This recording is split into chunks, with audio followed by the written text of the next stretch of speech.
Hello प्यारे बच्चों आपके लिए बहुत बड़ी खुशखबरी है कि 5 जुलाई को सीबीएसई ने एक सर्कुलर जारी किया है जिसमें सेशन 2021-22 के लिए एक स्पेशल स्कीम का अनाउंसमेंट किया है। ये सेशन 2021-22 में क्लास 10th और 12th के बच्चों के बोर्ड एग्जाम्स असेसमेंट की स्पेशल स्कीम है। मतलब वो बच्चे जो अभी नए क्लास 10th और 12th में आए हैं उनके लिए ये स्कीम है और बहुत पॉसिबल है कि अन्य बोर्ड्स जैसे उत्तराखंड बोर्ड, यूपी बोर्ड वगैरह भी अपने यहाँ इस स्कीम को लागू कर दें। तो आपके लिए ये वीडियो लास्ट तक देखना बहुत ज़रूरी है। अब बात करते हैं इस स्कीम की। तो यहाँ सीबीएसई ने जो सबसे बड़ी बात कही है वो है एकेडमिक सेशन का 2 टर्म्स में डिवाइड होना। यानी इस साल क्लास 10th और 12th में नए आए बच्चों को सेमेस्टर स्कीम से एग्ज़ाम देने का मौका मिलेगा। हम इस सर्कुलर में आए इंपॉर्टेंट टर्म्स को देखते हैं। पॉइंट 2 के ए पार्ट में सीबीएसई ने बताया है कि सेशन 2021-22 2 टर्म्स में डिवाइड होगा और सिलेबस को दोनों टर्म्स में लगभग आधा बांट दिया जाएगा।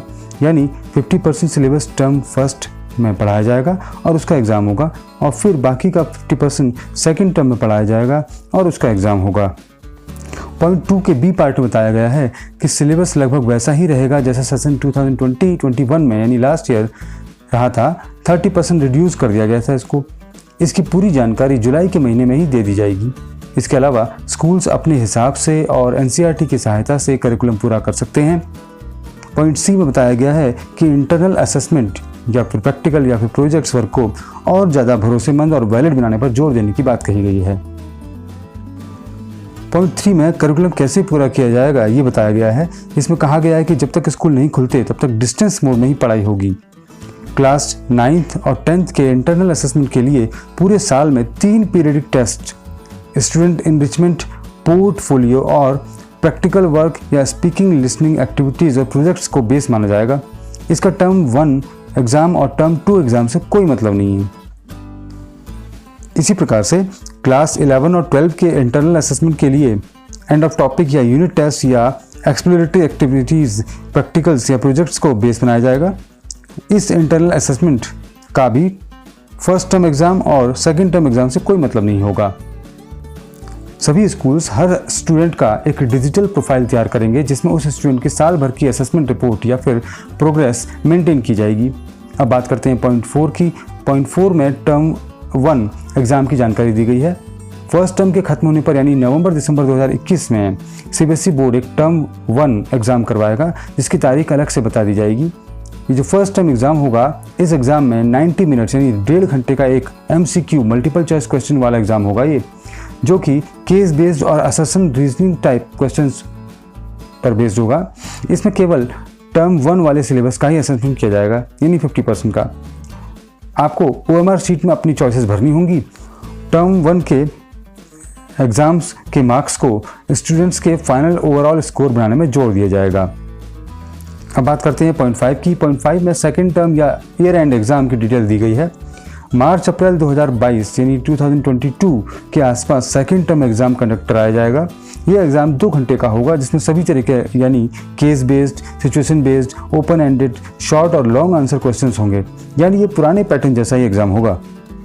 अब इसमें एक कंडीशन बन सकती है, अगर मार्च-अप्रैल 2022 तक भी कोविड-19 की गंभीरता कम नहीं होती है और डिस्क्रिप्टिव टाइप एग्ज़ाम कराना पॉसिबल ना हो तब सीबीएसई सेकेंड टर्म में भी 90 मिनट्स का एक MCQ बेस्ड एग्ज़ाम करा सकता है।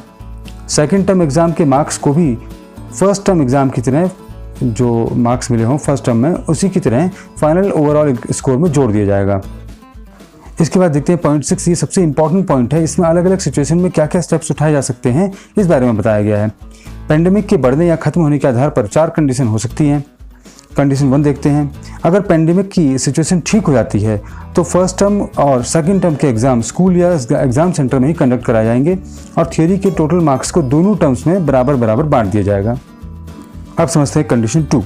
अगर पेंडेमिक के कारण नवंबर-दिसंबर 2021 में स्कूल नहीं खुलते हैं और टर्म 1 के एग्ज़ाम स्कूल्स में नहीं हो पाते हैं पर टर्म 2 के एग्ज़ाम स्कूल या एग्ज़ाम सेंटर में कंडक्ट करा लिए जाते हैं तो टर्म 1 यानी फर्स्ट टर्म के एग्ज़ाम जो कि घर से ऑनलाइन या ऑफलाइन दिए गए थे उनका वेटेज कम करके सेकंड टर्म एग्ज़ाम का वेटेज बढ़ा दिया जाएगा।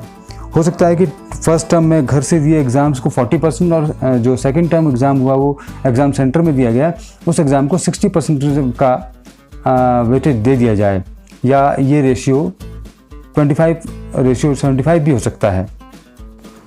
बात करते हैं कंडीशन 3 की।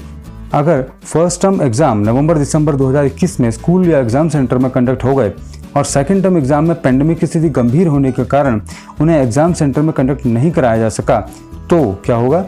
फर्स्ट टर्म के MCQ बेस्ड एग्ज़ाम और इंटरनल असेसमेंट के बेस पर ही रिजल्ट बना दिया जाएगा। फर्स्ट टर्म एग्ज़ाम की वेटेज बढ़ाई जा सकती है। फर्स्ट टर्म एग्ज़ाम और सेकेंड टर्म के वेटेज का रेशियो 60:40 या 75:25 भी हो सकता है, यानी कि जो कंडीशन 2 थी उसका उल्टा भी हो सकता है। अब ये लास्ट कंडीशन है, कंडीशन 4, इसकी बात करते हैं। अगर पेंडेमिक की स्थिति बहुत गंभीर हो गई और दोनों ही एग्ज़ाम यानी कि फर्स्ट टर्म एग्ज़ाम और second term exam distance mode से या घर पर ही देने पड़े, तो final result internal assessment, practical या प्रोजेक्ट वर्क और फर्स्ट सेकेंड टर्म के थ्योरी मार्क्स के बेस पर ही बना दिया जाएगा। इसमें वैलिडिटी और रिलायबिलिटी का पूरा ध्यान रखा जाएगा।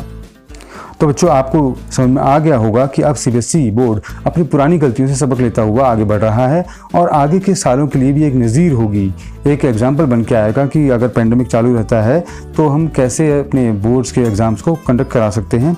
आपको भी इसी हिसाब से अपनी तैयारी जारी रखनी चाहिए।